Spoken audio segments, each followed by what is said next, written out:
Batas ng Bayan. Pwede bang makasuhan ang kaning treasurer sa barangay kung dili niya i-surrender ang mga papeles attorney sa barangay? Ang problema, naara siya sa ilang balay. Kung 15 years na siyang treasurer sa barangay, og dito rasab siya nag-duty sa ilang balay. Gitugutan na po siya sa kapitan. Sa dihang nailisa na siya, wala na niya gi-turn over sa barangay ang mga documents ug hangtod karon naa pa sa ilaha. Gilumluman ang mga documents Ako attorney. pena sa nga tulubago, no? Usan na siya sa mga klase, usan na siya ka klase sa malversation of public property, no?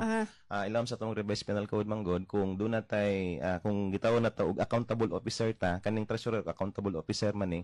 Dayon gidemand na gani sa ato ang ahensya or opisina ang pag-turnover sa mga butang ug kwarta nga naa sa tong kustudiya, then dili na to na matuman, pwede tang mapailan og kasoan na ang malversation of public property, no? Bisan pa og separated from the service na siya, pero tungod kay nagpabilin nga wala niya tumana yung obligasyon kaniadto sa isip usa ka accountable officer, pwede gyapon siyang mamahimong manubag, no, nining gitawag na tong malversation, no? Munang I suggest nga hantod sa pagkakaroon yung gikuha agi turn over, no? Kinahanglan nga i-demand ang pagpa-turn over ani, no? Ang demand pinaagi sa inyong kapitan or dili baka pinaagi sa inyong sanggunyang barangay. Kuman nga muhatag or mahatag madawat niya ning demand ug wala siya gihimong action, I suggest i-andam na ang kaso for malversation of public property aning tawhana. Oya, gitolerate raman po daw siya sa barangay kapitan attorney.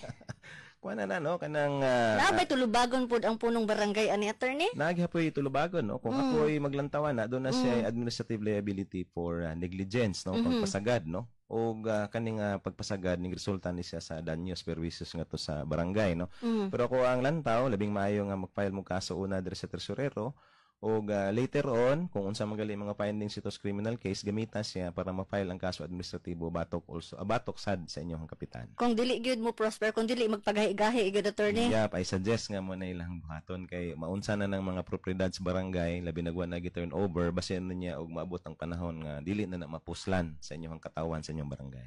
Ani ani nga sitwasyon attorney, angay gyud sila nga moduol sa ilang mga amigong abogado. Pwede, no? Pwede pod nga mga islag intervention sa local government sa local government unit or dili baka sa DILG through the municipal local government operations officer nga gitawag tog LGOO, no? May na lang pinaagi ani nga mga opisina mabadlong ning tawhana. Kay aron dunay demand kay og dili gihapon siya mabadlong, I suggest hinog na gyud kayo og mangga pa overripe na kinahanglan i-file ang kaso ng malversation batok sa iya.